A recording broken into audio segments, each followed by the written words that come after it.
Mesdames, Messieurs, bon après-midi. Merci de nous retrouver dans le cadre de cette édition de l'information en langue française sur My Media Prime Télévision. Nous sommes le jeudi 22 mai 2025.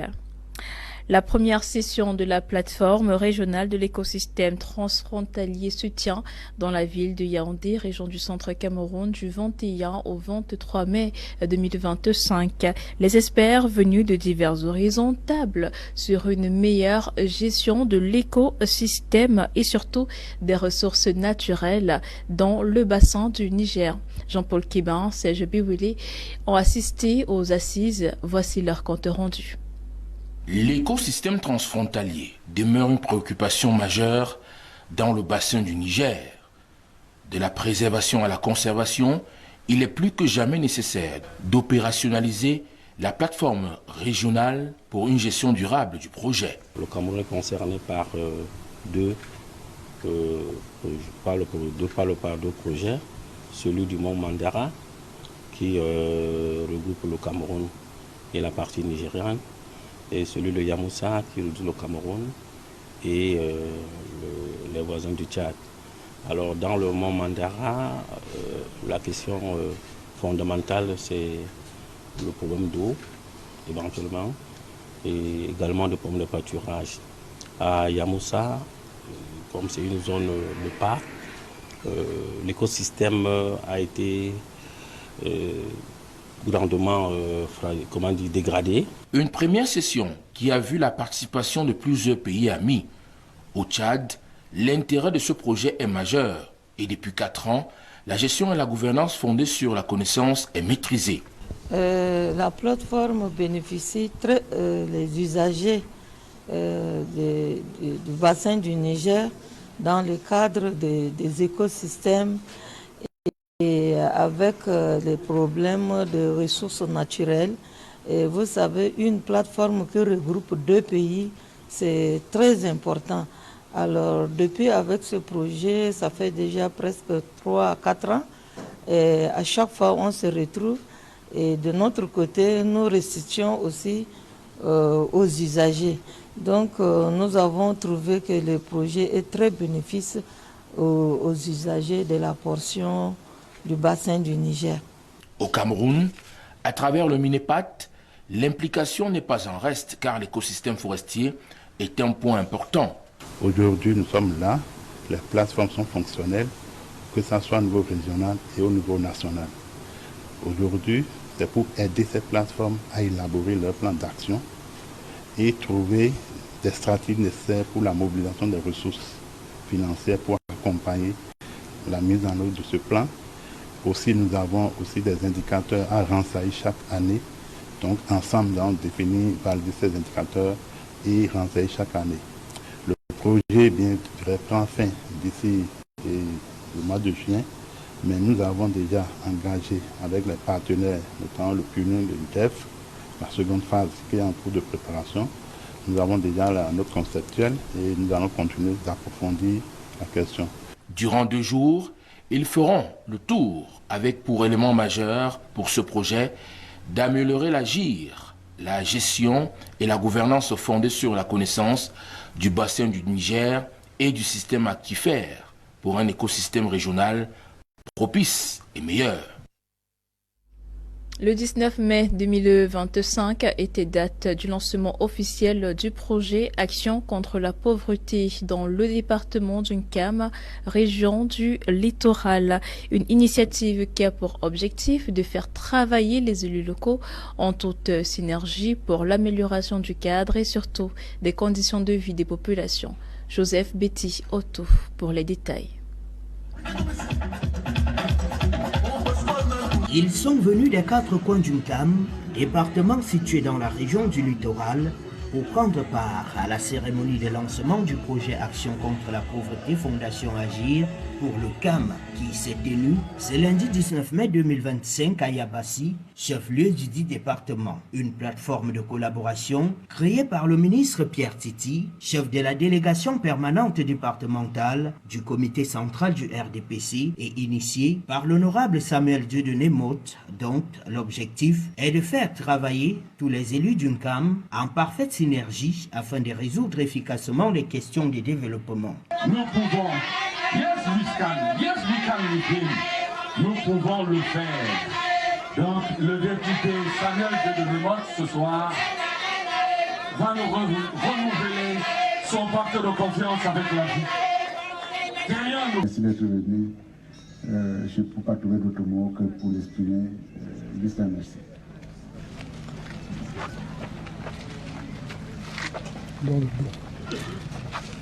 La cérémonie de lancement a été présidée par le ministre Pierre Titi en présence du préfet d'Unkam, représenté par son premier adjoint, du sous-préfet de l'arrondissement de Yabassi, des députés et sénateurs, d'autres autorités administratives, traditionnelles et religieuses. La plateforme dynamique des élus regroupe les élus du département, les parlementaires, les maires, les conseillers régionaux et municipaux.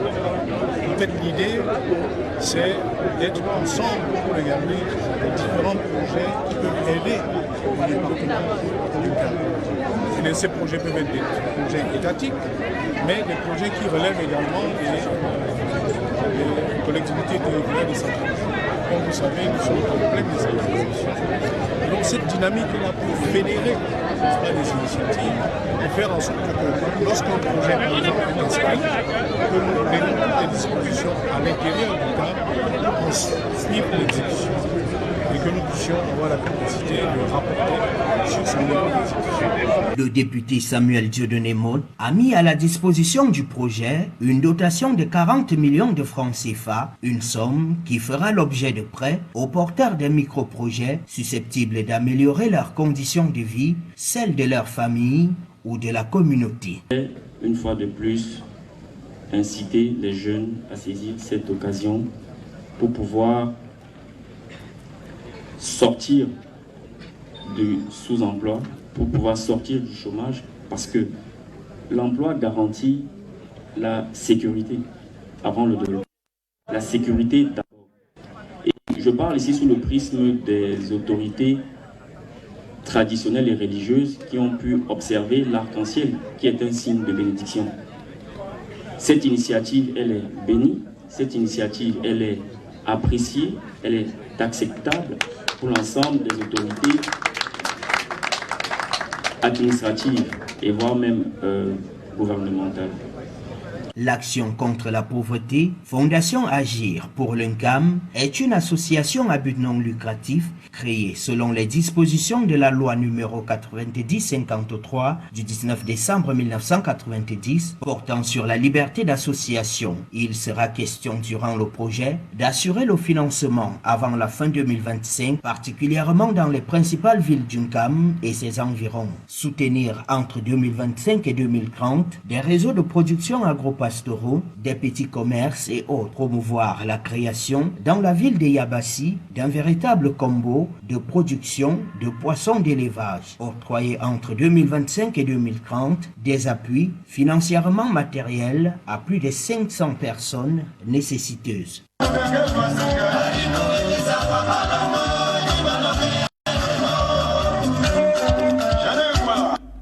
Parlons du Hajj 2025. À présent, place aux cérémonies de revoir des pèlerins camerounais. Vous l'avez compris, mesdames et messieurs, la communauté musulmane du Cameroun en particulier et du monde en général s'apprête à vivre un moment d'intense prière. Et en prélude justement à cet événement, une cérémonie a été organisée pour solliciter l'onction et la bénédiction de la population dans la région de l'ouest du pays. Awadali, Alexis Bemo. Il était question de jauger l'engagement politique des populations de la commune de Fumbot, y compris les fidèles musulmans.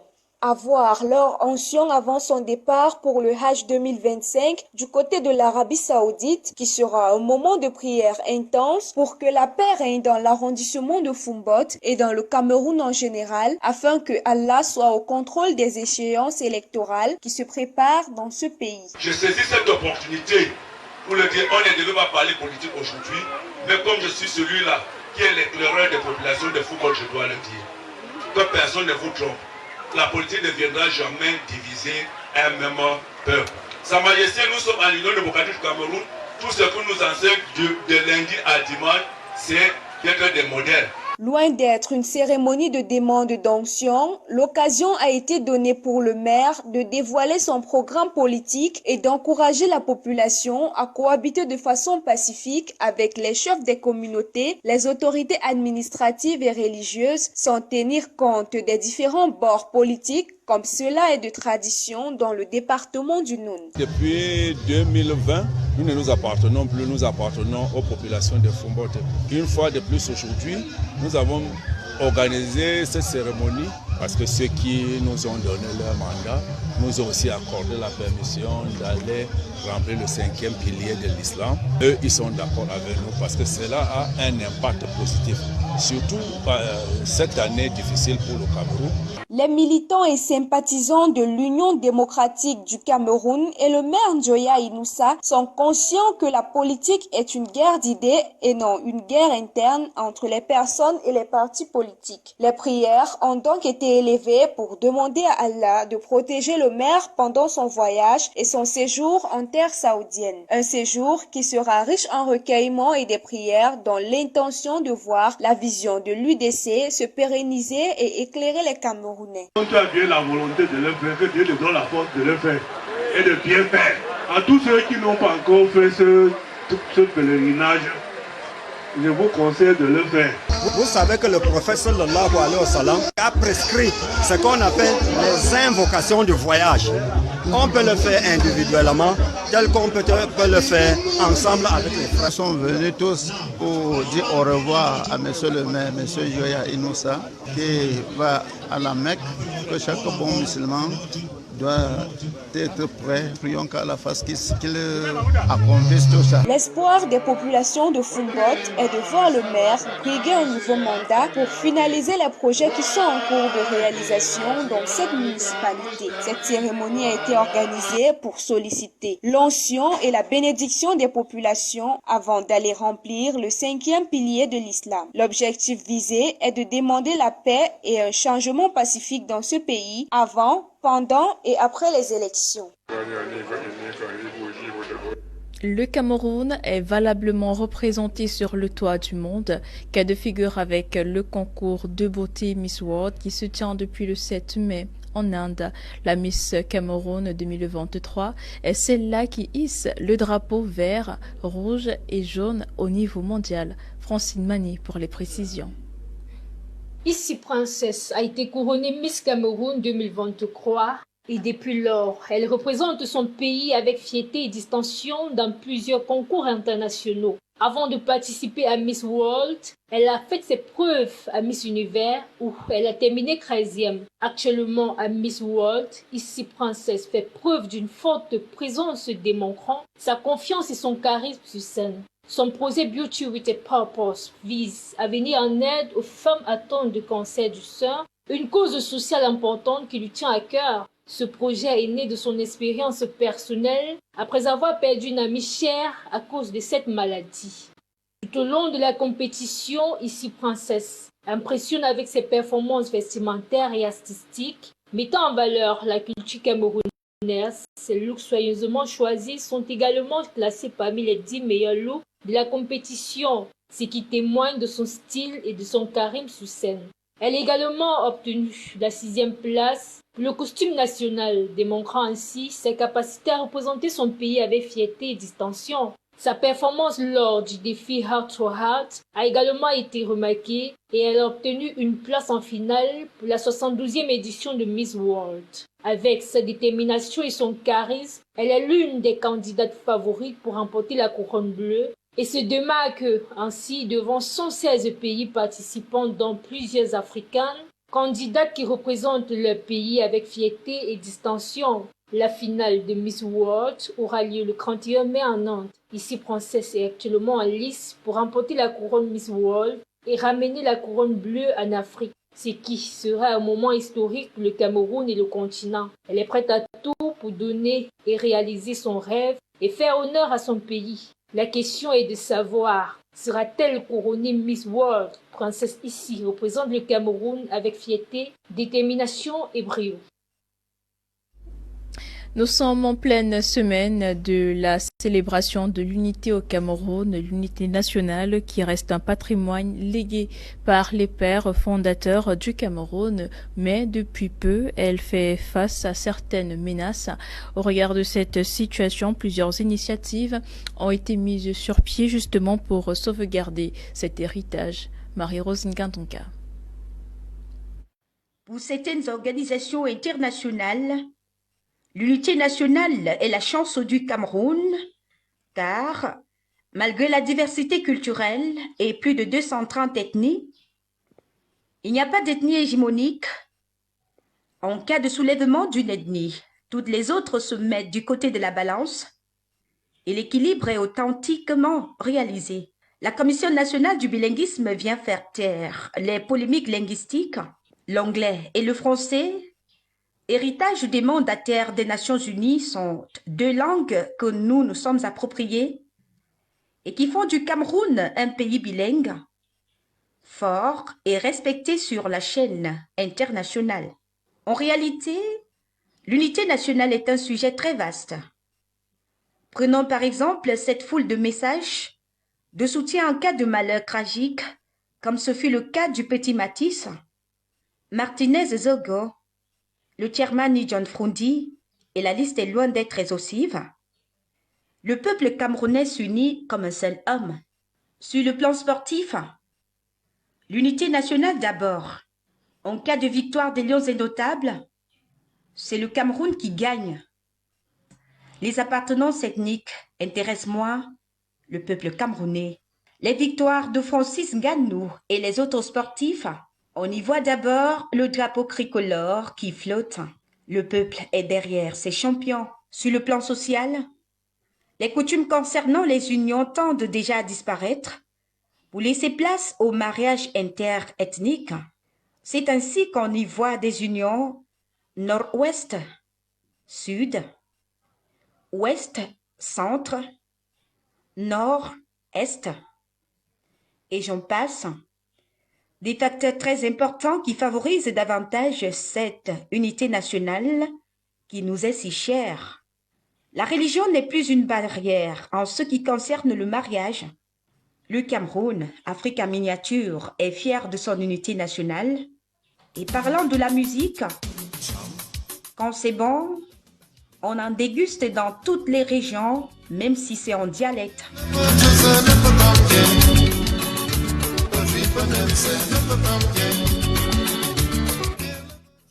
Il appartient donc à la génération d'aujourd'hui de poursuivre l'œuvre de ses défensières en faisant régner la paix, la concorde, la stabilité et le sentiment de fierté nationale au sein de la population camerounaise. L'unité nationale est donc un patrimoine qui doit jalousement être protégé. Le 20 mai 2025, dans la localité de Meganga, département d'Umbéré, région de la Tamawa, s'est transformé en véritable symbole de l'unité nationale entre distinctions honorifiques d'une part et civiles, parades civiles et surtout militaires d'autre part. La ville a fait vibrer les cœurs au rythme de la solidarité camerounaise. Belmonzewa. Une marée humaine a envahi la place de fête de Meganga, célébrant avec une ferveur palpable l'unité nationale. Les citoyens de la ville et de ses environs se sont rassemblés unis par la fierté et leur patrie pour vivre un moment historique empreint d'émotion et de partage. Sur la scène de la fête, la solennité de remise des médailles a touché des âmes. Des patriotes constitués de forces de maintien de l'ordre et de civils, véritables héros du quotidien, ont été célébrés pour leur engagement indéfectible envers la paix et l'unité. Chaque médaille remise symbolisait une victoire pour la nation, un hommage rendu à ceux qui œuvrent sans relâche pour un Cameroun meilleur. D'abord la discipline, le respect de la hiérarchie et le respect des conseils de la hiérarchie. Je crois que le premier secret, c'est Dieu qui donne l'inspiration, l'amour d'aimer son travail. Cette médaille n'est pas seulement individuelle, elle est également le couronnement de mes efforts. C'est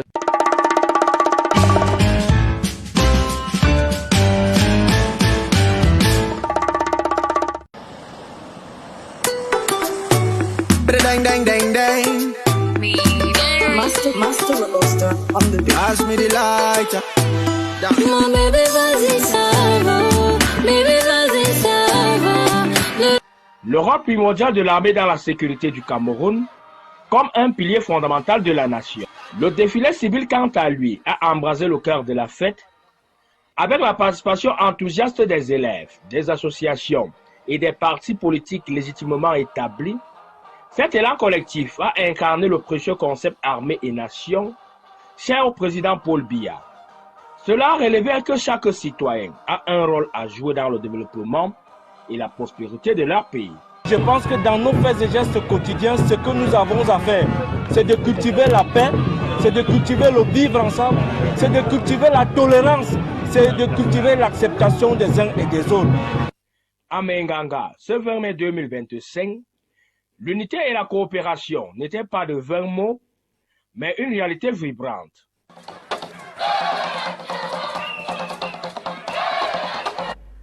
Après la ville de Meganga, dans la région de la Damawa, écho de la célébration de la 53e édition de la fête nationale de l'unité au Cameroun, à Lukundié, cette fois-ci dans la région du sud de Cameroun, avec Inès Mengue et Takomoussa.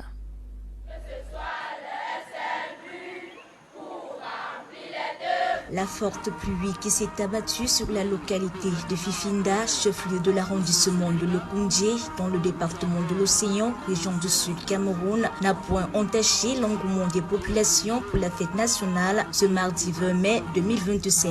La place des cérémonies de Fifinda, relookée et parée pour la circonstance, élèves du primaire, du secondaire, apprenants des centres de formation et enseignants ont bravé les intempéries. Au rythme des chants patriotiques, la mère patrie était tout à l'honneur. Le 20 mai a conservé sa sacralité, elle-même encadrée ici par une administration publique et un collège de forces de sécurité au service de tous et de chacun sur les rives du grand fleuve Lukundié.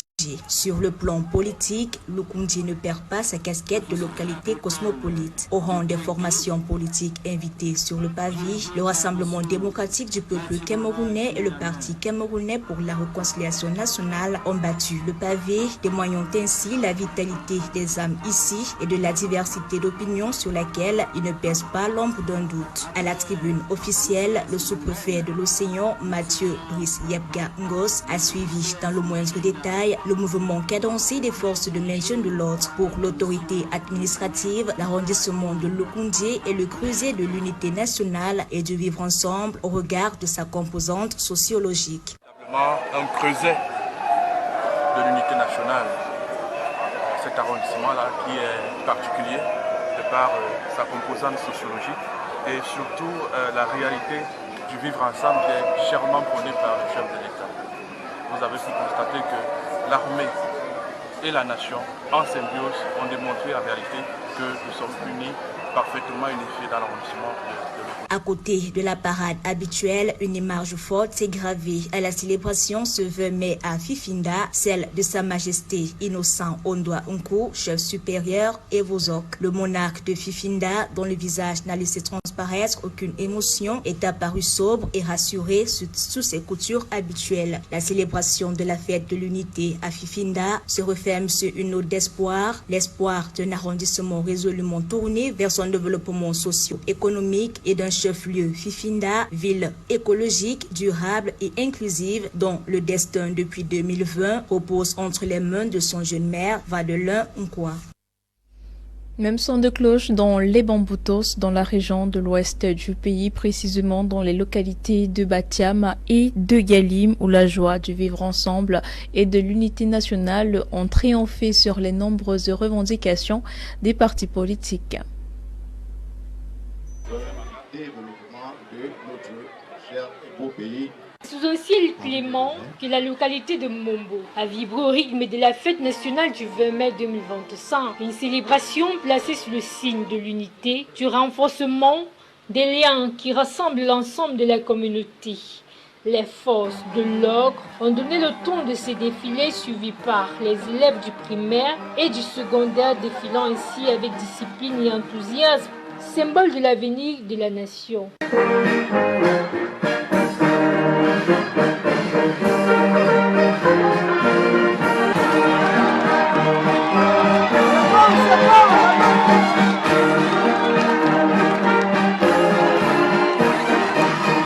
participation active a montré l'attachement de la jeunesse aux valeurs républicaines.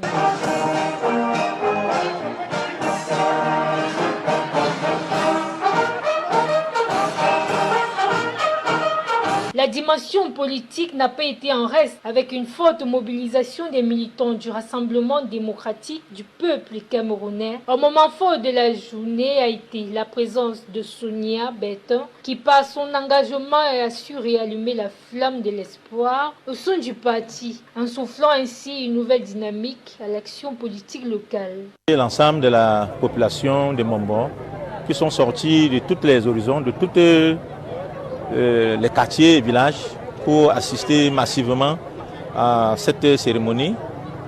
Et la fête, vous avez vu comment elle était très belle, la décoration, tout. Je veux remercier tous les acteurs, toutes les personnes qui ont de part et de loin contribué à ce que cette cérémonie soit à la hauteur dont nous avons vécu. Cette fête solennelle a été présidée par le sous-préfet de Mombo, Guibertin Momo Soufay, qui a invité sa population à préserver la paix et à continuer à vivre dans un climat d'unité. À tous les acteurs qui ont participé à la semaine de l'unité dans l'arrondissement de Mombo, nos sentiments de satisfaction sont énormes. D'abord pour la mobilisation générale et populaire des populations sorties de tous les coins et recoins de l'arrondissement pour magnifier l'unité nationale, le vivre ensemble et l'intégration nationale. Nous sommes fiers de nos populations, nous sommes fiers des différentes associations politiques et culturelles. La fête de l'unité a une fois de plus démontré la capacité du Cameroun et plus particulièrement de la population de Mombo à se rassembler autour des valeurs qui définissent le pays. Avant de refermer ce journal, mesdames, messieurs, intéressons-nous à l'actualité internationale et nous nous rendons au Tchad, en Israël, puis en Australie avec Joseph Betty Otto. Au Tchad, l'ancien Premier ministre et opposant, Success Masra, a été formellement inculpé par la justice de son pays. Le juge d'instruction a décidé de le placer en détention préventive. Success Masra est accusé d'avoir incité au massacre de 42 personnes l'an dernier à Mandakao, dans le sud du pays. Selon sa défense, le juge d'instruction en plaçant Success Masra en détention a cédé aux pressions du plus haut sommet de l'État. Pour le collectif d'avocats qui représente le président des transformateurs, le seul élément présenté par les enquêteurs et sur lequel s'est appuyé le juge pour rendre sa décision est un audio enregistré en 2023 appelant à l'autodéfense des populations du sud du pays. Deux employés de l'ambassade d'Israël à Washington ont été tués par balle dans la nuit du mercredi à jeudi alors qu'ils sortaient d'une soirée organisée au musée juif de la capitale fédérale des États-Unis. Un suspect a été interpellé selon les autorités américaines. Une attaque qui est survenue dans la nuit du mercredi 21 au jeudi 22 mai à l'extérieur du musée juif de Washington, faisant 2 morts. Un homme a tiré sur 2 employés de l'ambassade israélienne aux États-Unis qui participaient à un événement dans le musée. L'Australie une nouvelle fois sous les eaux. Des pluies torrentielles qui se sont abattues sur l'est du pays ont piégé 50 000 personnes et tué un habitant, a annoncé jeudi 22 mai le Premier ministre d'État de Nouvelle-Galles du Sud, Chris Minns. La police a retrouvé le corps d'un homme de 63 ans dans une maison inondée du hameau de Moto, à environ 400 km au nord-est de Sydney. Je dois également dire que nous nous préparons à d'autres mauvaises nouvelles dans les prochaines 24 heures. Cette catastrophe naturelle a été terrible pour cette communauté, a déclaré Chris Minns. Et voilà qui referme cette édition de l'information pour le compte de cet après-midi. Mesdames, Messieurs, merci de nous avoir suivis.